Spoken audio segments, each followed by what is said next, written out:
Hi, this is ZTE Blade A53 Pro and I'll show you how to log out from Gmail accounts on this device.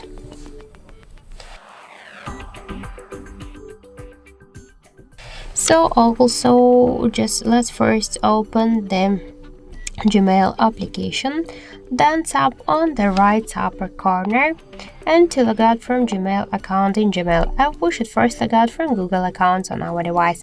To do that, click to manage accounts on this device, tap to your account and confirm your action by click to remove account, then confirm your action once again. Now our Google account settings we successfully log out from Gmail account, so let's go back to the application, and here we could see also that we just successfully log out from Gmail app. So that's it, thank you for watching, and if you find this video helpful, leave thumbs up and subscribe.